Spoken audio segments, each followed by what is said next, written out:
Okay, today we're going to talk about copy. Well, okay, we are, but we're going to talk about content as it relates to being a copywriter. I think so. Very quickly before we go into it, a lot of you are already familiar with this, but let's cover the difference between copy and content. So, copy is writing that's designed to sell or to persuade. It's in emails, it's on websites, but it's generally designed to either get people to take an action or even sometimes to think differently about something. But you're trying to literally sell something, perhaps, or to persuade. And it could be to sign up for an email list or to watch a video or to read something or something like that. But that's what copy is all about. Content, which we want to make sure we make this distinction because a lot of people don't understand the difference, and there really is a very big difference. Content is writing that is designed to entertain, to inspire, or to educate. So these are your blog posts. This is your 50 great trips to take in 2021, or how to rewire your living room chandelier, that kind of thing. But you get where I'm going. So there's really a big difference between the two. And if you want to know more, head back in the episodes. We have a whole episode on copy versus content. That's definitely worth checking out. Exactly. If you're still a little hazy, go back and take a look. I think that some copywriters get a little concerned because they think, oh my gosh, now I'm going to be a copywriter. Does that mean that I can't write content anymore? Or if I have had some experience writing content, maybe I've written a blog post for wherever, does that mean that that's not useful for me anymore? So I think one of the concerns some people have when they start writing copy is, hey, I actually kind of liked writing content. Is that something I can still do as a copywriter since the two are very different? And, or if I have some content samples, maybe I started out doing content and then wanted to move into copywriting. Are those useless now? What do I do with them, if anything? Yeah. So those samples aren't useless. And on the other hand, if you are a copywriter, maybe wanting to get into content, or a client asks you to do some content, which frankly will probably happen at some point. One of your copy clients is going to want you to write a blog post or write an article. And so absolutely, you as a copywriter, your skills as a copywriter are going to make you a far more effective content writer. And if you're a content writer looking to break into copy, know that the things you learn as a copywriter are going to make your content that much better, because as a copywriter, you're trained to be really succinct and be really judicious with your word choices. And that makes content even stronger. We've all read blog posts where it's like, ooh, these folks said the same thing 5 different times, and you could have gotten to the point a lot faster. And so those skills you learn as a copywriter, you'll be able to make more engaging and more effective pieces of content. Absolutely. And one thing I want to make very clear too is, because your content for your client is going to be more effective, is going to be more strategic, you are not going to be charging a different rate. If your client wants you to write content, wants you to write a blog post here and there, you're going to be charging your copywriter rate, because it's the same copywriter brain that's doing both the copy and the content.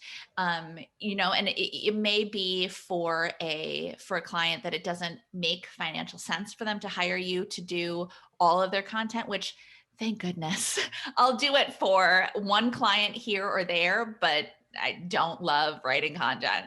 But, it may make sense for your client to have you write 1 or 2 pieces of content that are really pillar pieces of content, the kinds of content that they're going to be driving traffic to, maybe the really important pieces of content for their business. And then they hire a content writer at a much lower rate to come in and write and flesh out the rest of their blog, something like that. But when you as a copywriter are writing content, you're going to charge for content at your copywriting rate, because it's your same strategic, insightful, concise brain that is doing that work.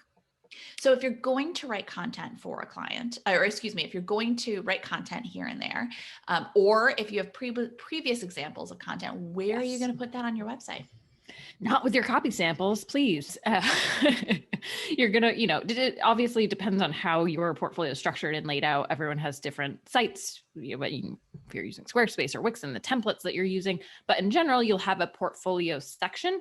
And within that, you might have your copy section and then your content section. So you want it very clearly labeled that this is content. Sometimes you'll see people refer to it as long form copy. I don't really like that. Not the same thing. It's content has a different purpose than copy does. And quite frankly, I will tell you too, nothing marks you as an amateur quicker than labeling your content as copy or mixing the two in. If you say, oh, I'm a copywriter and your website is for copywriting, and they go over to your portfolio and you have content mixed in with your copy, it's very clear that you don't understand the difference. And you want to make it very clear to anyone who comes in touch or comes in contact with your portfolio that you know the difference. Yep. So that content's going to be in that separate section. And then you don't want to fill it with tons and tons and tons of pieces. You want to pick maybe, depending who you're working with and what samples you have, a handful max, I would say. And especially if you've done 10, 20 with one industry or vertical or one type of voice, then pick your best one from that. Mm-hmm. And if that's all you've done, maybe you pick 2 from that. But if you have different industries, okay, then maybe you pluck 3, 4. I wouldn't necessarily go beyond 5. And people are probably saying your portfolio has more than, yes, my portfolio needs to be overhauled badly. And so you're going to want to take screenshots of these as well. I think there's a temptation to, because it's content, because these are longer pieces, to direct people to where it's published on the internet. But as with copy, those links can break. People can change the copy. You don't know what the experience is going to be when someone gets there. And even if you say, oh, I'll check the link, at a certain point, you will forget about it. And exactly. It's not something you want to have to do and have to spend time on. And if you check the link, that's great. But if they take the piece down, if they restructure how their business works, or they're restructuring their content, they want to take down the old content, they take the piece down, you can check the link, but you're not going to have any place to link them to when you realize that link doesn't go to your blog post anymore because they got rid of it, or they did something, or who knows where they put it. So yes, to Kate's point, as with copy, you want screenshots. Don't send them off to look at your samples somewhere else. And also too, strategically, you want to keep people on your website. Yep. Anytime you have the opportunity, you give people the opportunity to leave your website, they also get the opportunity to forget about you and start doing something else. And that's not what you want them to do. So keep them on your website. Yep. And you still want that opportunity, just as you would with your copy samples, to explain how you approach this project, why it was so important, the goal, how you solved it. Mm-hmm. Absolutely. So if you are a writer who has maybe written some content in the past, or maybe has kind of thought, oh, I want to try content writing, don't worry. You can be a copywriter and still take content projects every now and again. Or also, by the way, if you've been a content writer and you've done a lot of content, you can scale back. You can focus more on copywriting, and you can either do 1 or 2 content projects if a client asks you to, or this is your career, so you get to decide exactly what you want to do. You can do no content content projects if you don't want to. Thanks for watching.